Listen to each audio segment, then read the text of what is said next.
Going live in three, two, one. Good night, America. And this is Zach Martin again with your sports update. Feeling a little bit better, not so congested. So there is plenty of news to go over on this wonderful Wednesday evening. We'll just go right into the rundown. I'm doing it a little earlier tonight, so hopefully there'll still be enough people to join. And like I say in all of my lives, if you have any questions, comments, put them right in the side here in the comment box, and I will address them or answer them. I'll actually just go ahead and type that right in here.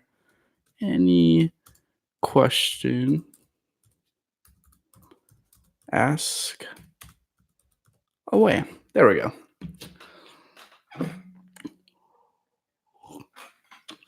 All right, so the first round of the playoffs has started in the NFL, and of course, the Vikings beat the Saints. Houston beat the Bills. We also had, of course, the Seahawks billing Philadelphia. Nah. And the last one we have is, of course, who was the last game, actually? That's a good question. Who was it? Tennessee beat the Patriots. How did I not remember that? Tennessee beat the Patriots. All right, so now we go on to further news. Who I think is going to the Super Bowl. As of right now, if the Vikings can knock off the 49ers, I think the Packers against the Chiefs in the Super Bowl. I know that's crazy, but however, if the 49ers win against the Vikings, then I definitely see it'll be the 49ers against the Chiefs in the Super Bowl. I don't think Baltimore will make the Super Bowl. Yeah, I think Chiefs and Packers. I think that one. I'm going with that one. It's a bold one, I guess. But in other news, we have, and I just screenshotted some information, and I'll talk about it. Warriors trade rumors. If you haven't heard, they're talking about. They just signed D'Angelo Russell. The Warriors got him over the summer, actually, when they were looking to keep Stephen Curry and D'Angelo, but eventually Stephen Curry got injured. Exactly, that's what I said.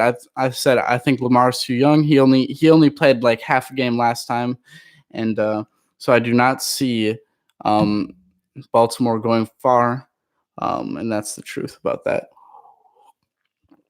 So the Warriors trade rumors, and this is a new one. This is actually very recently. It was 45 minutes ago. This was published by CBS Sports, talking about for Philadelphia trading Ben Simmons to the 76ers in exchange for D'Angelo. Ben Simmons to the Warriors in exchange for D'Angelo Russell to the 76ers. What I think about this trade, I don't like it personally. I feel Ben Simmons is better in that type of system that Philadelphia runs over there. I mean, he doesn't have to shoot threes. He doesn't have to do all this hard. He just got to play good defense and make amazing dunks and good passing. And, of course, he has some jump shots. I don't think he will do good at in the Warriors style, because what are the Warriors most common for? Definitely taking their threes. Obviously, they haven't really this year because, I mean, you got Stephen Curry and Klay Thompson out, so that's obviously pretty hard to recover from, since those are some of the top guys in the league shooting threes. So those are the three that I do definitely. I don't think I see Ben Simmons playing over there. In other news, Mike McCarthy, if you haven't heard, the former Packer head coach, he is the Cowboys head coach now. I like this. I think it'll be good for Dak Prescott and Zeke Elliott. I think they will be playoff contenders next year. I like McCarthy. I think he's a good coach for the most part, especially with coaching little guys up. Like he coached Aaron Rodgers up, and he's done. He actually coached for the Kansas City Chiefs for a while. He was quarterback and offensive coordinator there with Andy Reid. I think he's a good coach. I think he'll do well for the Cowboys. I don't know if they'll win a Super Bowl anytime soon, but I definitely do think that they will. I definitely do think that they will make a playoff run. Yeah, that's true. Mike doesn't have Aaron Rodgers to carry him anymore, but I always think about that and say who's carrying who. I definitely think that Aaron Rodgers helped him a lot. However, if let's say Aaron Rodgers, he was supposed to go first round pick to the 49ers, but he was picked over Alex Smith or under Alex Smith. So Alex Smith ended up going to the 49ers. So you never know. I mean, Aaron Rodgers could have gone over to the 49ers, and maybe right now he's out of a job, or maybe he's a backup right now. So it's all about the upbringing. You really can't tell, and that's why those things where it's like, oh, who do you think would do better, Tom Brady and New England or Aaron Rodgers in or Tom Brady in Lambeau Field and Aaron Rodgers in Gillette Stadium? You just can't really tell because it's all about the upbringing. Tom Brady's obviously a system quarterback, and Aaron Rodgers is definitely not that. I think he is becoming more of a system quarterback, though, with under the new coach, Matt LaFleur, and that's probably better for him since he's getting to the older age. Unfortunately, he only has a few seasons left in the tank, but I do see it's just really hard to tell. So I think part of why Mike McCarthy lasted was obviously Aaron Rodgers, but I think of why Aaron Rodgers got started was probably because of some of Mike McCarthy. All right, moving on to basketball now. Anthony Davis declines the Lakers extension offer. It was 5 years, $205 million. So it's just an outrageous, enormous contract, and he actually declined it. They do think that he will re-sign with the Lakers, but I don't know if he wants that to be a long-term home or if he just wants to play there for a few years, maybe get a ring with LeBron, and then, of course, dip. But they're still trying to figure it out. I mean, I guess I can see that he doesn't want to hold anything down and wants to see how the first season goes with LeBron, but I really don't see why he would just do that when there's so much of more of an opportunity if you just stay there and take the money. I mean, $205 million, that's quite a bit. That'll definitely get you somewhere, that's for sure. Tom Brady and Bill Belichick. I've talked about this several times, so sorry to my returning users, as I will talk about this again for a while. So far, the future of Tom Brady, he's not going to retire this year, and I do not think he will retire. I definitely think that he'll stay for at least another 1 or 2 seasons. The top spots for him landing are, of course, New England's, San Diego Chargers, if you haven't heard that, or yeah, I guess it's still San Diego Chargers. No, gosh, it's Los Angeles Chargers. Ugh, makes me sick. And then they're also talking about the Colts. I think really it all depends on Josh McDaniels. He likes Josh McDaniels. Obviously, coaches and players had their disagreements. Like, they've showed videos of them getting angry and heated at each other. I think if Josh McDaniels goes to the Colts, I think Tom Brady follows him.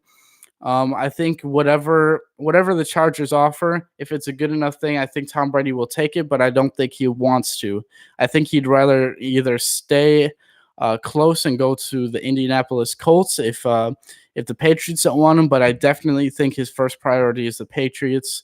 I don't think really many people in the organization, such as coaches, want him, especially Bill Belichick. I don't think they really want him. I think he respects him, but I don't think he wants him anymore because of how he's kind of getting old. And I mean, you saw it this season. He was getting run down, and he didn't look like the usual Tom Brady. He looks like a lost puppy. So I definitely think that because of Robert Kraft and the organization, I think Tom Brady will stay there. Yeah, you see, I see Tom Brady staying there, but if he doesn't, I definitely see him going to the Colts with Josh McDaniels, because Josh McDaniels is actually one of the head runners for the Colts job, along with he's also running for the Browns job, and he's second most likely behind some like young coach from college. I forgot who the name was, but the Giants, if you haven't heard, by the way, since Caden, you're on here being participant you're participating. The Giants actually picked up the New England wide receivers coach, John Judge or Joe Judge, something like that.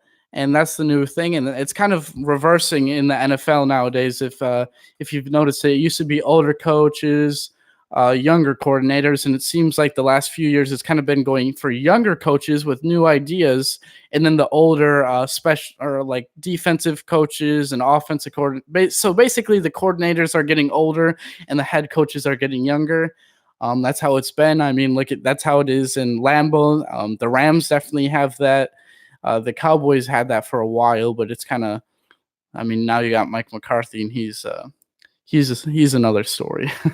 But yeah, so now we go to around the NBA tonight. The Bucks travel to the Warriors and take on obviously the Warriors in the new Chase Center. Which, if you haven't seen it, just look online. The pictures are amazing. Probably the best arena in the NFL or in the NBA, hands down. Beautiful there. However, they all don't know.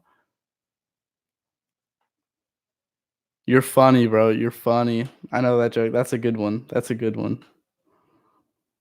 You're funny. All right, so some score updates since we're talking about the NBA a little bit. We got the Hornets beating the Raptors 98-94. Not too shocking considering the Raptors are banged up. I predicted this yesterday. I thought the Hornets were going to win.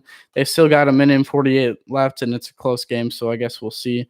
Pacers are losing to the Heat by 20 points. Heat are a better team. They're good. Spurs and Celtics. Spurs are defeating the Celtics 123-107. Definitely, I do see this. Spurs are definitely a better team than the Celtics as of late. Their record doesn't show it, but the Spurs have been resurging. I mean, they just knocked off the number one Milwaukee Bucks recently, so good accomplishment for them, of course. Magic are destroying the Wizards 114-87. Mavericks are beating the Nuggets 79-76. This is a good game, actually. 2 minutes left in the third quarter. Rockets and Hawks. Rockets are destroying the Hawks 93-83. No surprise there because the Rockets are a much better team than the struggling Hawks with even with Trae Young, who definitely is one of the better players in the NBA, especially for his young age. I'd say you'd put him second to his young age behind Luka Donovan, whatever his name is, Luka Donovich. He's a great player. Mavericks are definitely lucky with him, and they also got Christian Porzingis from the Knicks. Not sure if you guys knew about that, but Bulls are beating the Pelicans 50-48 with still a full half basically left. And the Knicks and Jazz just got started. Jazz leading 17-12. Speak of the Jazz. Speaking of the Jazz, is it just me or has Donovan Mitchell for the Jazz been awfully quiet this year? The one who is supposed to win Rookie of the Year 2 years ago, and now he's been quiet. I haven't heard anything about them. I don't think the Jazz are doing well. I mean, here, let me look at the record. They're 24-12. They're not that bad, but still they're not as good as people anticipated. I know a lot of people wanted the Jazz to. They thought they were going to be a possible finals team, which I did too, hands down. But I guess not. I'm actually a little bit surprised by this, but shit happens, I guess. Excuse my language. Yeah. So now we go to the NCAA. We're going to do football tonight. Obviously, in like 4 days or so, we have the big championship game with number 3 LSU and number 3 Clemson and number 1 LSU. This game, actually, a surprising record is since the college football playoff, this has been around. It's only been around here for, I think it's been like 7 years. It hasn't been long at all. And so far in those 7 years, number 1 seed is 0-3 when they make the conference championship. And the 3 seed is 0-1. So one of those records is going to break finally. So you're either going to see a 1-1 or a 1-3, which I think it'll be a 1-3 with the LSU because I think LSU has more firepower on that team. I think they have the better quarterback. As of now, I think Trevor Lawrence, I think he'll be great once he gets to the NFL and gets some more experience. He's a great quarterback, great guy. I'm not sure if he wears it, but I know a lot of other people wear it. But I saw a picture of him, and there's this kid, I think his name's Kane. He has some cancer, unfortunately, and if you notice, Patrick Mahomes wears them, and there's a few other. I think Russell Wilson might wear them, but it's just a little blue band around them. And if you see it, see them playing in the next game, look at his wrist just to see if you can see the nice blue band there. But anyways, so yeah, Trevor Lawrence, definitely a great guy. great leader. He's definitely helped Clemson a lot. If they don't win a championship this year, which I don't think they will, I think this year LSU is going to take it. I definitely expect them to be in the lead for next year. Great talent over there in Clemson, but I think LSU is going to win this. I think they have a slightly better defense, and I do think they have a better offense, but anything can happen any given, well, I guess Monday, since that's when this game is played. So I'm actually looking forward to it. I'm definitely either way. I guess I'm pulling for LSU in this one, but either way, I'm hoping for a good game. I like Clemson a lot. I think they're a great team, and I guess we'll find out more about them in the upcoming future when we see them there. So, all right. Now we go into for the one person who's viewing this right now, if you haven't heard, Conor McGregor, he's coming back from the shadows. He he used to do the UFC, then he decided to do that one boxing match against Floyd Mayweather, which for a first time he actually held his own and did pretty good all the way up until the final round when he just basically ran out of steam. I've done boxing before. You run out of steam quick, I know that. So anyways, he's coming back. He is going to go against Cowboy. Cowboy is a boxer, obviously, and they are set to. I think they're going in a few days, if I'm not mistaken, or a week or two. And so that'll be an exciting one. I'm excited to see how Conor McGregor does coming back. I think he'll do good, but we'll see about that. All right. Now we get to go to one of my favorites. This is kind of just off the top of my head, but kind of I want to talk about the best and worst announcers in the NFL and then the NBA. We can do that as well. But the voice of the NBA is, by the way, the best one. I like him a lot. But for the best ones, I think the best teams, we'll go the top three and then like the worst three. The top three. You definitely have to go with Tony Romo and not Phil Simms. Oh, gosh, what's Jim Nantz? Jim Nantz and Tony Romo, I think they make a great team. I like them. I think they're really good at doing what they do, and I think they're talented and good people. And then another one that I think is good. This one you don't see as often, but usually Greg Jennings joins this other guy up in the booth, and I always love it. I always love watching it because I think Greg Jennings is actually a really good play caller, which I know many people don't see that, but I think he is a good play caller. Chris Collinsworth and not Jim Nantz. Oh gosh, I can't even remember this guy. Al Michaels. There you go.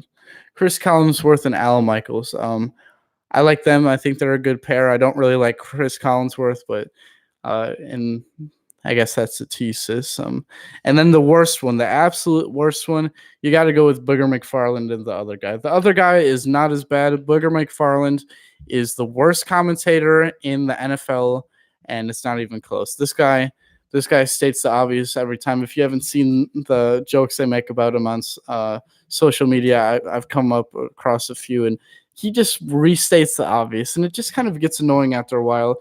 Here, I'll pull up. I actually saved this one meme of him because it just made me laugh because it's just so. It's just stupid. It's just stupid because this is actually what he says on live television. Now, this isn't an exact example, but this is the type of stuff he says. He's like, when midnight comes, all the days from this year will be used up, meaning it's a new year. Obviously, when midnight comes, it was posted on New Year's. So you just know this. It's obvious.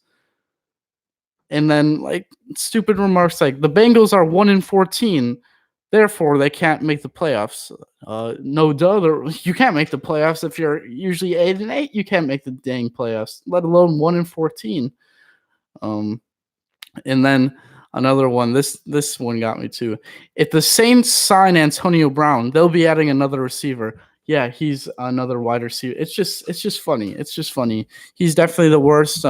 Obviously I give him credit. He's probably better than me currently. You know, I do this just to get better with my pronunciation and better skills.